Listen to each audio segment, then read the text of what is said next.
Good afternoon mid day news కి స్వాగతం. నేను సుప్రియ. నెల్లూరు టౌన్ ఏఎస్పీ దీక్ష ఆధ్వర్యంలో నవాబుపేట సీఐ వేణుగోపాల్ రెడ్డి నగరంలోని ఓల్డ్ చెక్ పోస్ట్ పెన్నా బ్యారేజీ పాయింట్ వద్ద వాహనదారులకు హెల్మెట్ వాడకంపై అవగాహన కల్పించారు. ఈ సందర్భంగా ద్విచక్ర వాహనదారులకు హెల్మెట్ ధరించడం వల్ల కలిగే ప్రయోజనాలు, రోడ్డు ప్రమాదాల సమయంలో తలకు తీవ్ర గాయాలు కాకుండా హెల్మెట్ ప్రాణాలను కాపాడగలదనే విషయాలను వివరించారు. జిల్లా ఎస్పీ అజితా వేజెండ్ల ఆదేశాల మేరకు రోడ్డు భద్రతలో భాగంగా నెల్లూరు టౌన్ ఏఎస్పీ దీక్ష ఆధ్వర్యంలో నవాబుపేట సీఐ వేణుగోపాల్ రెడ్డి నగరంలోని old check post Penna barrage point వద్ద వాహనదారులకు హెల్మెట్ వాడకంపై అవగాహన కల్పించారు. ఈ సందర్భంగా ద్విచక్ర వాహనదారులకు హెల్మెట్ ధరించడం వల్ల కలిగే ప్రయోజనాలు, రోడ్డు ప్రమాదాల సమయంలో తలకు తీవ్ర గాయాలు కాకుండా హెల్మెట్ ప్రాణాలను కాపాడగలదనే విషయాలను వివరించారు. అనంతరం సీఐ మీడియాతో మాట్లాడుతూ ద్విచక్ర వాహనదారులు తప్పనిసరిగా హెల్మెట్ ధరించాలని సూచించారు. వాహనం నడిపే వ్యక్తితో పాటు వెనుక కూర్చున్న వారు కూడా హెల్మెట్ ధరించాలని అవగాహన కల్పించారు. ఎవరైనా నిబంధనలను అతిక్రమిస్తే జరిమానాలు విధిస్తామని హెచ్చరించారు.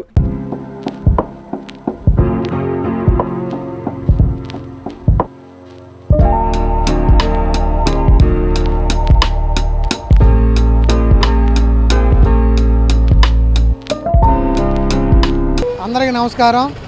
ఈరోజు నెల్లూరు జిల్లా ఎస్పీ మేడం గారి యొక్క ఆదేశాల మేరకు ఏఎస్పీ మేడం గారి పర్యవేక్షణలో ఈరోజు మొత్తం ఓల్డ్ చెక్ పోస్ట్ టౌన్లోకి వచ్చే వెహికల్స్ అన్నింటినీ 2 వీలర్స్ ఆపడం జరిగింది.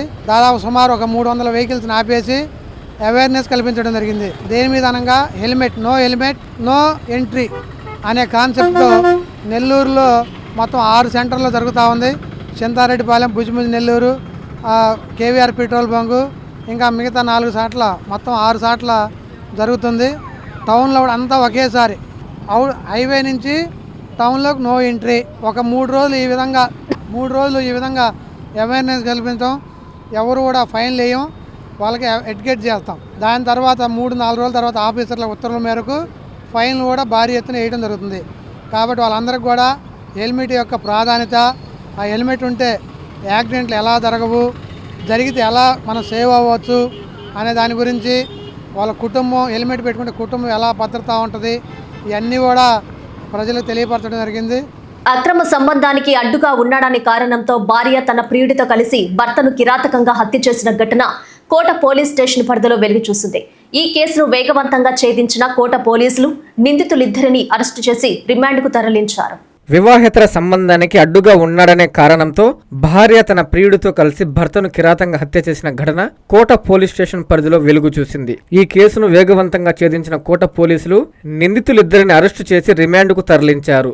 నెల్లూరు జిల్లా కోట మండలం లక్ష్మక్క కండ్రిగ గ్రామానికి చెందిన పల్లాల మంజులమ్మకు అదే గ్రామానికి చెందిన కర్లపూడి సాయి చందుతో గత 2 ఏళ్లుగా వివాహేతర సంబంధం ఉంది. మంజులమ్మ భర్త పల్లాల కోటయ్య తరచూ మద్యం సేవించి వీరి వివాహేతర సంబంధంపై భార్యను అవమానకరంగా తిడుతూ దాడి చేసేవాడు. తమ బంధానికి అడ్డుగా ఉన్న కోటయ్యను అంతమొందించాలని మంజులమ్మ, సాయి చందు ముందస్తు పథకం పన్నారు. ఈ నెల 14వ తేదీ అర్ధరాత్రి సుమారు 2 గంటల సమయంలో కోటయ్య తన ఇంట్లో నిద్రపోతుండగా నిందితులిద్దరూ కలిసి నైలాన్ తాడు, చీరతో ఆయన మెడకు ఉచ్చు బిగించి బలంగా లాగి ఊపిరి ఆడకుండా చేసి హత్య చేశారు. మృతుడి బంధువుల ఫిర్యాదు మేరకు కోట ఎస్ఐ పవన్ కుమార్ కేసు నమోదు చేసి విచారణ చేపట్టారు. నెల్లూరు జిల్లా ఎస్పీ అజితా వేజెండ్ల సూచనల మేరకు గూడూరు డీఎస్పీ విచారణ చేపట్టారు.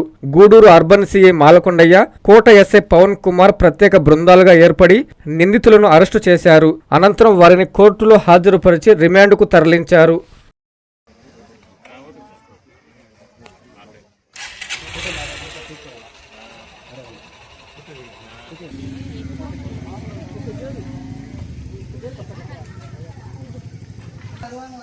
రాష్ట్ర శాసనసభలో గ్రంథాలయాల అభివృద్ధి, నిర్వహణ అనే అంశాలపై చర్చ సందర్భంగా రాష్ట్ర విద్యాశాఖ మంత్రి నారా లోకేష్ గ్రంథాలయాల పటిష్టతకు కృషి చేస్తామని చెప్పడంపై ఉమ్మడి చిత్తూరు జిల్లా గ్రంథాలయ సంస్థ చైర్మన్ డాక్టర్ రెడ్డివారి గురవారెడ్డి హర్షం వ్యక్తం చేశారు.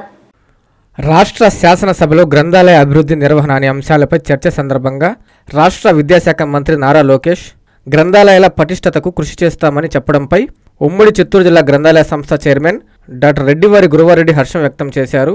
ఈ సందర్భంగా ఏర్పేడు గ్రంథాలయంలో వారు మీడియాతో మాట్లాడుతూ మంత్రి నారా లోకేష్ రాష్ట్రంలో గ్రంథాలయాలు అంతరించిపోతున్న సమయంలో కూటమి ప్రభుత్వం అధికారంలోకి వచ్చిన వెంటనే గ్రంథాలయాల అభివృద్ధి లక్ష్యంగా పనిచేస్తున్నారన్నారు.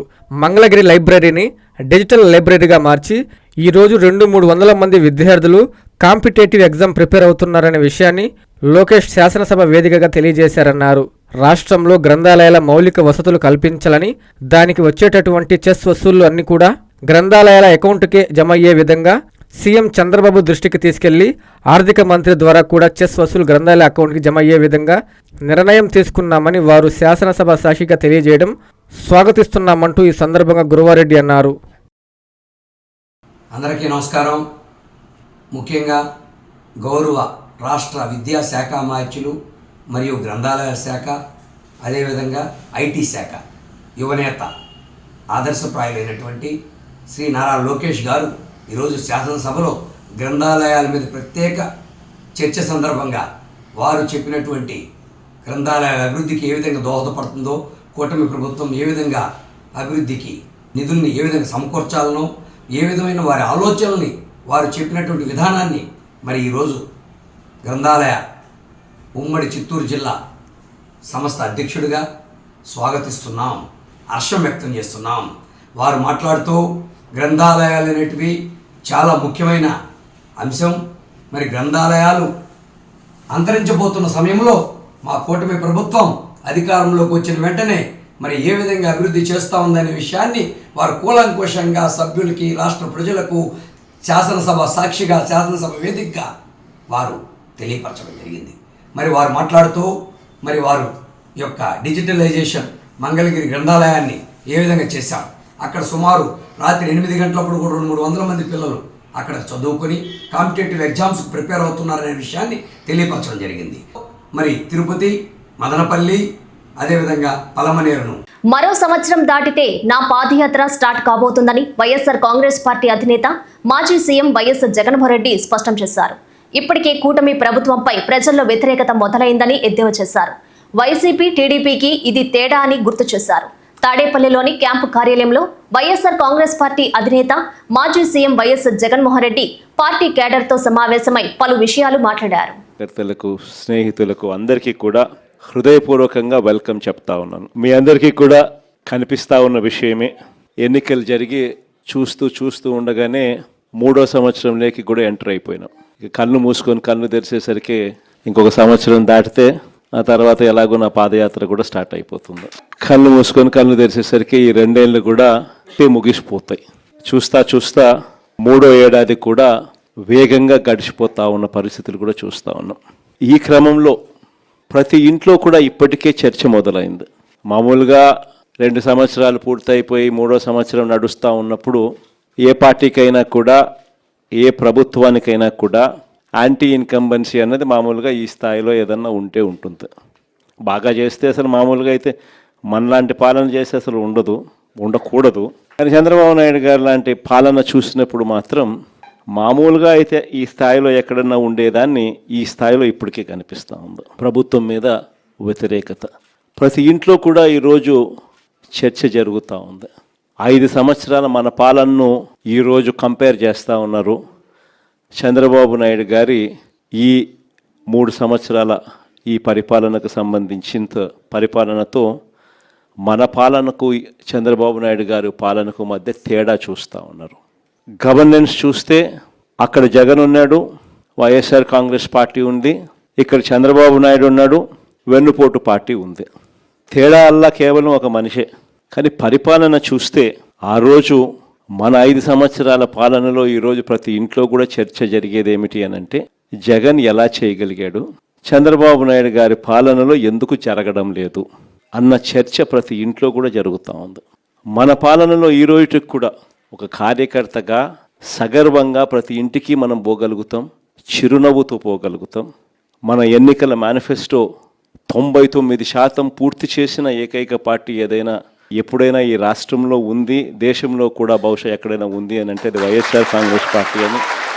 ఏపీలో పురపాలక శాసనముల 4వ సవరణ బిల్లును మంత్రి పొంగూరు నారాయణ అసెంబ్లీలో ప్రవేశపెట్టారని, ఆ బిల్లుకు శాసనసభ ఆమోదం తెలిపిందని, ఇకపై మేయర్, మున్సిపల్ చైర్మన్ల ఎన్నికలు ప్రత్యక్ష విధానంలో నిర్వహించేందుకు అవకాశం కలుగుతుందని మంత్రి నారాయణ తెలిపారు. ఆంధ్రప్రదేశ్లో మేయర్, మున్సిపల్ చైర్మన్ల ఎంపికకు ఇకపై ప్రత్యక్ష ఎన్నికలు నిర్వహించేందుకు వీలు కల్పించే ఆంధ్రప్రదేశ్ పురపాలక శాసనములు 4వ సవరణ బిల్లుకు శాసనసభ ఆమోదం తెలిపింది. ఈ బిల్లును రాష్ట్ర పురపాలక పట్టణాభివృద్ధి శాఖ మంత్రి నారాయణ శాసనసభలో ప్రవేశపెట్టారు. ప్రస్తుతం మేయర్, మున్సిపల్ చైర్మన్లను పరోక్ష విధానంలో ఎన్నుకుంటున్న నేపథ్యంలో ఎన్నికల విధానంలో మార్పు తీసుకువస్తూ ప్రభుత్వం ఈ చట్ట సవరణను ప్రతిపాదించింది. బిల్లు ప్రవేశపెట్టిన సందర్భంగా మంత్రి నారాయణ మాట్లాడుతూ 1986 వరకు మేయర్, మున్సిపల్ చైర్మన్ల ఎంపికకు పరోక్ష ఎన్నికలు జరిగేవని తెలిపారు. అనంతరం 1986 నుంచి 2005 వరకు ప్రత్యక్ష ఎన్నికలు జరిగాయని, 2005 నుంచి ఇప్పటి వరకు మళ్లీ పరోక్ష ఎన్నికల విధానం కొనసాగుతుందని వివరించారు. ప్రస్తుతం తీసుకొచ్చిన చట్ట సవరణతో ఇకపై మేయర్, మున్సిపల్ చైర్మన్ల ఎన్నికలు ప్రత్యక్ష విధానంలో నిర్వహించేందుకు అవకాశం కలుగుతుందని మంత్రి తెలిపారు. పరిపాలన మరియు పట్టణాభివృద్ధి శాఖ మంత్రి గారు ఆంధ్రప్రదేశ్ పురపాలక శాసనముల 4వ సవరణ బిల్లు 2026ను ప్రవేశపెట్టేందుకు అనుమతి కోరుతారు. అధ్యక్ష, I move for leave to introduce the Andhra Pradesh Municipal Laws 4th Amendment Bill 2026. గౌరవ మంత్రి గారి ప్రతిపాదన సభా సమక్షంలో ఉంది. ఇప్పుడు విషయం ఆంధ్రప్రదేశ్ పురపాలక శాసనముల 4వ సవరణ బిల్లు 2026ను ప్రవేశపెట్టడం. ఈ ప్రతిపాదనకు సుముఖంగా ఉన్నవారు అవును అనండి, వ్యతిరేకంగా ఉన్నవారు కాదు అనండి. అవునన్నారు, అవునన్నారు, అందరూ అవునన్నారు. ప్రతిపాదన ఆమోదించడమైనది. ఈ బిల్లు సభలో ప్రవేశపెట్టబడింది. పురపాలక పరిపాలన మరియు పట్టణాభివృద్ధి శాఖ మంత్రి గారు ఆంధ్రప్రదేశ్ పురపాలక శాసనముల 4వ సవరణ బిల్లు 2026ను పరిగణలోనికి తీసుకునేందుకు అనుమతి కోరుతారు. అధ్యక్ష, I move that the Andhra Pradesh Municipal Laws 4th Amendment Bill 2026 be taken into consideration. Bill మీద స్మాల్ బ్రీఫ్ ఇస్తారా మంత్రి? మీరు బ్రీఫ్ ఇచ్చే ముందు మా భీమవరానికి అర్బన్ డెవలప్మెంట్ అథారిటీ క్లియర్ చేసినందుకు ధన్యవాదాలు. అధ్యక్ష, అటు మున్సిపల్ కార్పొరేషన్స్ కానీ లేదా మున్సిపాలిటీస్ కానీ మేయర్ అయినా చైర్పర్సన్ అయినా 1986 వరకు ఇండైరెక్ట్గా ఉండేది అధ్యక్ష ఎలక్షన్స్. 1986 నుంచి 2005 వరకు డైరెక్ట్గా ఉండింది. మళ్ళా 2005 తర్వాత ఇండైరెక్ట్గా ఎలక్షన్ జరుగుతుంది అధ్యక్ష. అయితే ఇప్పుడు ఈ యొక్క అమెండ్మెంట్లో మళ్ళా డైరెక్ట్గా ఎలక్షన్స్ పెట్టేందుకు దానికోసం యాక్చువల్గా ప్రపోజ్ పెట్టాం అధ్యక్ష. ఈ డైరెక్ట్ ఎలక్షన్స్ పెట్టడంలో అనేక లాభాలు ఉన్నాయనే దాంతో చేయడం జరిగింది. ముఖ్యంగా స్ట్రాంగ్ పబ్లిక్ మ్యాండేట్ ఉంటుందని, డైరెక్ట్ మేయర్ అయినా డైరెక్ట్ చైర్పర్సన్ అయినా. అదేవిధంగా గ్రేటర్ అకౌంటబిలిటీ ఉంటుందని, అదేవిధంగా మేయర్ కానీ చైర్పర్సన్ కానీ ఎలక్షన్ కౌన్సిలర్స్ అదేవిధంగా కార్పొరేటర్స్ సెలెక్ట్ చేసుకోరు కాబట్టి డైరెక్ట్ ఎలక్షన్ కాబట్టి వాళ్ళ ఇన్ఫ్లుయెన్స్ ఉండదనేది మెయిన్ అధ్యక్ష. అనంతపురం జిల్లాలో 4,000కు పైగా ఇండస్ట్రీస్ రెడ్ జోన్ లో ఉన్నాయని నేచర్ వెల్ఫేర్ కౌన్సిల్ రాష్ట్ర అధ్యక్షుడు అంబటి నవకుమార్ అన్నారు. అనంతపురం నగరంలో ఆర్ట్స్ కాలేజీ మైదానం నుండి టవర్ క్లాక్ మీదుగా సప్తగిరి సర్కిల్ వరకు విద్యార్థులు, సామాజికవేత్తలతో నేచర్ వెల్ఫేర్ కౌన్సిల్ భారీ ర్యాలీ నిర్వహించింది. ఉమ్మడి అనంతపురం జిల్లాలో 4,000కు పైగా ఇండస్ట్రీస్ రెడ్ జోన్ లో ఉన్నాయని నేచర్ వెల్ఫేర్ కౌన్సిల్ రాష్ట్ర అధ్యక్షుడు అంబటి నవకుమార్ అన్నారు. అనంతపురం నగరంలో ఆర్ట్ కాలేజీ మైదానం నుండి టవర్ క్లాక్ మీదుగా సప్తగిరి సర్కిల్ వరకు విద్యార్థులు, సామాజికవేత్తలతో నేచర్ వెల్ఫేర్ కౌన్సిల్ భారీ ర్యాలీ నిర్వహించారు.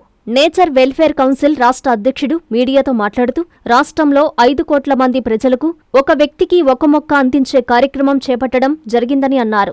జిల్లాలో 4,000కు పైగా ఇండస్ట్రీస్ రెడ్ జోన్లో ఉన్నాయి.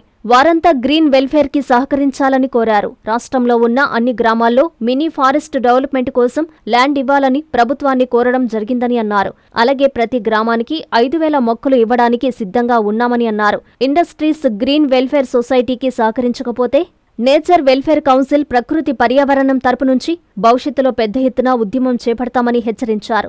మన తల్లిని మనం ఎలా ఇష్టంగా చూసుకుంటామో ప్రకృతిని కూడా అలాగే చూసుకోవాలని కోరారు. ఈ కార్యక్రమానికి జాతీయ నేచర్ వెల్ఫేర్ కౌన్సిల్ అధ్యక్షుడు రాహుల్ ద్వివేदी హాజరయ్యారు. काउंसिल का आज यहाँ प्रकृति कल्याण के लिए जो मार्च होने जा रहा है, ये हमारे स्टेट के चेयरमैन अंबाती कुमार जी और यहाँ डिस्ट्रिक्ट के जिला जो चेयरमैन हैं सूर्य प्रकाश रेड्डी जी, उनके नेतृत्व में किया जा रहा है। नेचर वेलफेयर काउंसिल प्रत्येक ग्राम पंचायत में एक लघु ग्राम वन योजना लॉन्च करेगी और साथ में हमारा लक्ष्य है कि आंध्र प्रदेश के प्रत्येक ग्राम पंचायत तक हम एक मिनी फॉरेस्ट एरिया डेवलप करेंगे। తరగతి గదులు సరిపోక విద్యార్థులు చెట్ల కిందే చదువులు కొనసాగించాల్సిన దుస్థితి వింజమూరు మండలంలో నెలకొనింది. ఊటుకూరు గ్రామ పంచాయతీ పరిధిలోని ఇందిరానగర్లోని మండల పరిషత్తు ప్రాథమిక పాఠశాలలో దాదాపుగా 70 మంది విద్యార్థులు ఉండగా 2 తరగతి గదులు మాత్రమే ఉండడంతో విద్యార్థుల సంఖ్యకు అనుగుణంగా గదులు లేకపోవడంతో ఉపాధ్యాయులు చెట్ల నీడలోనే విద్యాబోధన చేయాల్సి వస్తుందన్నారు. పాఠశాలలో తగినన్ని తరగతి గదులు లేకపోవడంతో విద్యార్థులు ఇబ్బందులు పడుతున్నారు. తరగతి గదులు సరిపోక విద్యార్థులు చెట్ల కిందే చదువులు కొనసాగించాల్సిన దుస్థితి వింజమూరు మండలంలో నెలకొనింది. ఊటుకూరు గ్రామ పంచాయతీ పరిధిలోని ఇందిరానగర్లోని మండల పరిషత్తు ప్రాథమిక పాఠశాలలో దాదాపుగా 70 మంది విద్యార్థులు ఉండగా 2 తరగతి గదులు మాత్రమే ఉండడంతో విద్యార్థుల సంఖ్యకు అనుగుణంగా గదులు లేకపోవడంతో ఉపాధ్యాయులు చెట్ల నీడలోనే విద్యాబోధన చేయాల్సి వస్తుందన్నారు. పాఠశాలలో తగినన్ని తరగతి గదులు లేకపోవడంతో విద్యార్థులు ఇబ్బందులు పడుతున్నారు.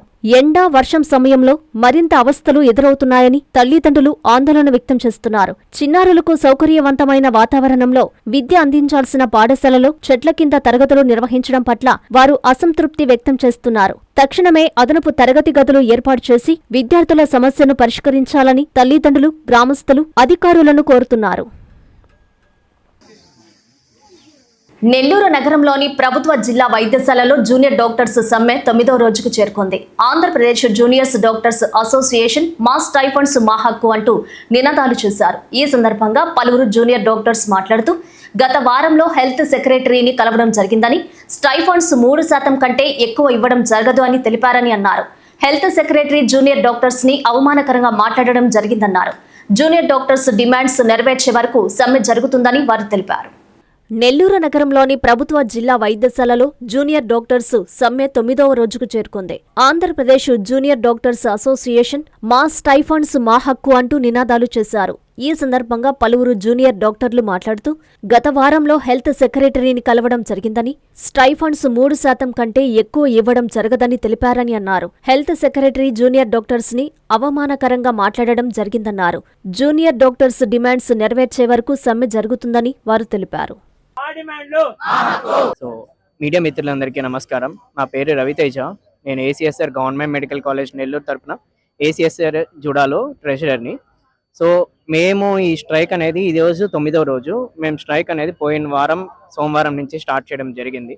అసలు దేని గురించి స్ట్రైక్ చేస్తున్నామంటే మేము ముందుగా ప్రభుత్వానికి కానీ మన అడిషనల్ డిఎంఈ గారికి కానీ వినవించుకునేది ఏంటంటే 3 విన్నపాలు తెలుపుకున్నాం.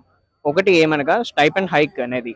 సో ప్రతి 2 సంవత్సరాలకి జీవో అనేది వస్తుంది. దాని ప్రకారం ఏంటంటే 15% నుంచి పెంచాల్సింది ఉంది. కాకపోతే ఇప్పుడు ఏంటంటే ఇప్పుడున్న కాస్ట్ ఆఫ్ లివింగ్ పరంగా కానీ చూసుకున్నా, మన వర్కింగ్ కండిషన్స్ పరంగా చూసుకున్నా, వర్కింగ్ అవర్స్ పెంచిన దాని పరంగా చూసుకున్నా, మేము అడిగింది ఏంటంటే 30% వరకు పెంచాలి మా డాక్టర్స్కి అనేది, జూనియర్ డాక్టర్స్కి.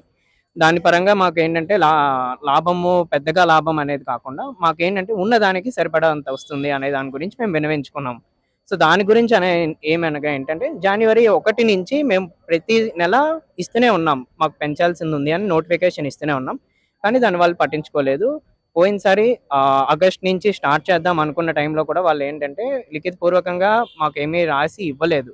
నెల్లూరు జిల్లా కోట మండల కేంద్రంలో పాత సామాన్ల వ్యాపారం ముసుగులో అక్రమాలు సాగుతున్నాయన్న ఆరోపణలు కలకలం రేపుతున్నాయి.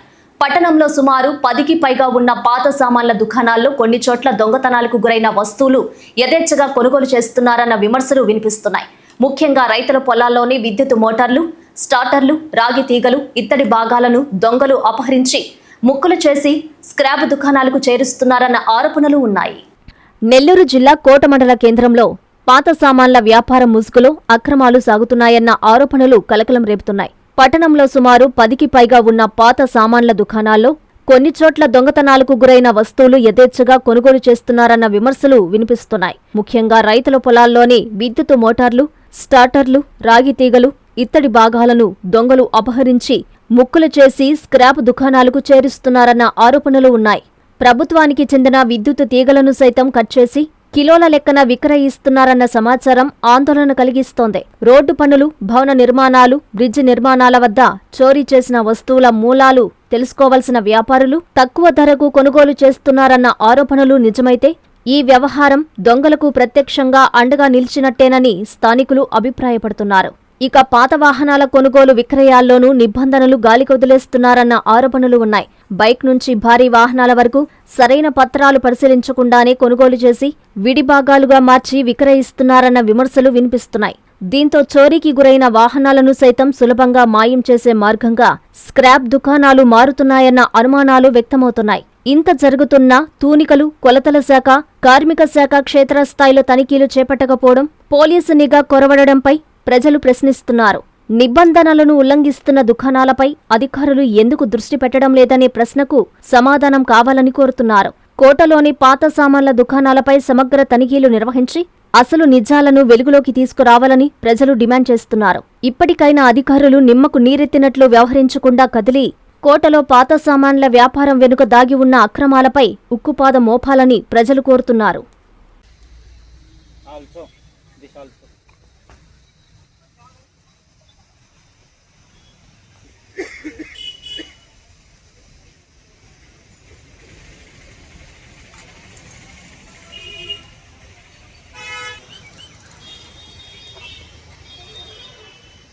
ఈ వార్తలు ఇంతటితో సమాప్తం. నమస్కారం.